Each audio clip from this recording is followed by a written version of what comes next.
game approvals have once again been halted in China, as the State Administration of Present Publications (SAP) attempts to clear the backlog created by last year's 9-month licensing freeze, as reported by the South China Morning Post, which claims to have information from a company executive with knowledge of the matter. SAP has not given any indication as to how long the hiatus will last. Game companies will still be able to hand applications over to local regulators, but that's precisely where they will stay until SAP has worked through its backlog. It's a worrying report for developers and publishers in the region. The last freeze lasted for the majority of 2018, and came as the result of an internal power reshuffling that eventually saw SAP take control of the approval process. Over that period, the Chinese video game market witnessed its slowest first-half growth in a decade, and heavy-hitters like Tencent even felt the effects, with the company suffering a share drop of 5% in the back end of 2018. Since the turn of the year, over 350 games have received approval, including some from main players Tencent and NetEase. But now it looks like the country could be thrown back into limbo if the licensing process is halted for any reason more than to give the SAP a chance to clear out the backlog. That will be a disappointment to game developers, publishers and gamers, commented Lisa Hansen, founder of market research outfit Nico Partners. The new freeze could possibly hurt publisher earnings if they need to endure a prolonged wait for their return on investment in titles in their pipeline that they had anticipated to be released in China already are in the near future. We are hopeful that this is a procedural halting and will soon be resolved. What are the keys to carving out a successful freelance career in game audio? Much of it probably depends on where you are located and what your skills are as an audio professional. But there's also a lot of broadly applicable advice that might help you get that next gig. At DD 2018, experienced OPROFUSSIONALAKASH Crawford just that by breaking down the process of successfully freelancing in video game audio, exploring everything from finding high-quality work to helping you answer the dreaded question, so, what's your rate? With confidence. It's the sort of timeless talk that's sure to be valuable if you are building or considering a career in game audio. So if you missed the Factors talk at DD last year, do not miss your shot.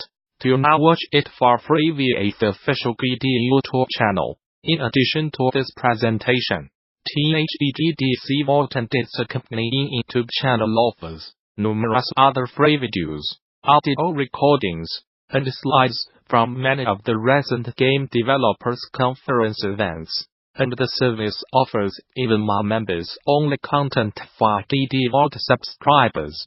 Those who purchased all access passes to recent events, like DD Vault, already have full access to DD Vault, and interested parties can apply for the individual subscription via the DD Vault subscription page.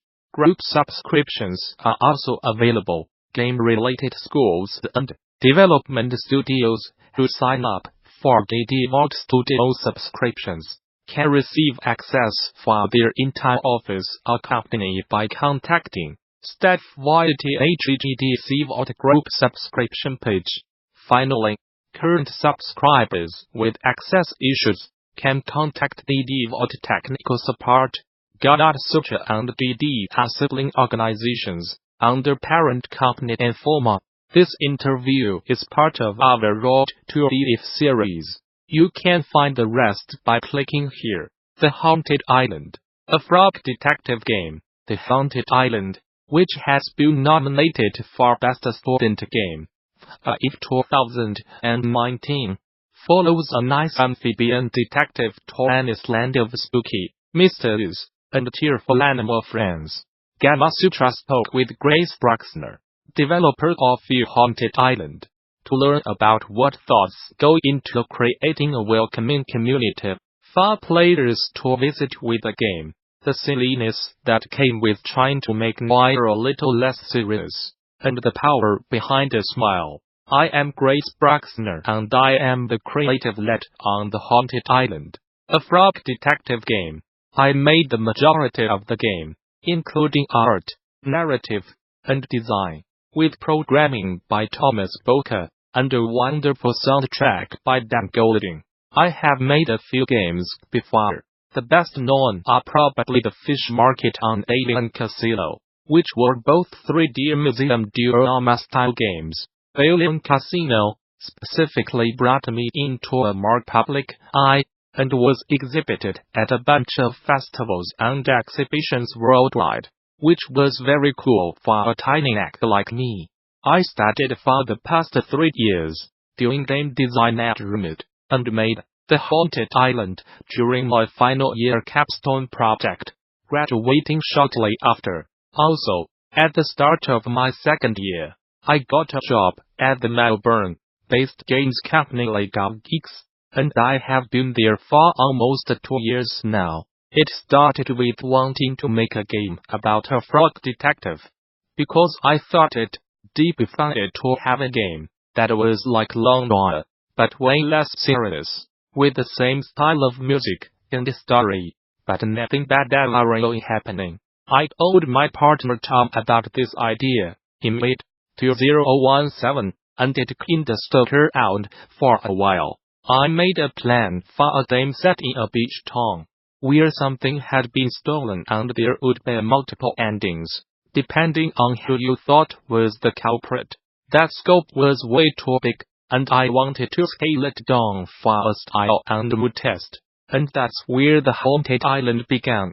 Originally, I had scoped it down so much that it had almost no interaction at all besides talking. But once I started making the game, I realized it was fun to make it a weirdly elaborate game with multiple cutscenes. I use Unity and Maya for all my 3D games.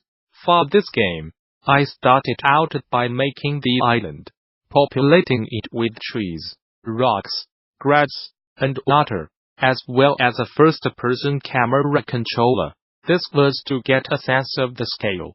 Then I used Doodle Studio 95, which is a plugin for Unity by Fernando Romano, and made tiny animated sketches of the characters, so I could decide on the design and placements before I started modeling them.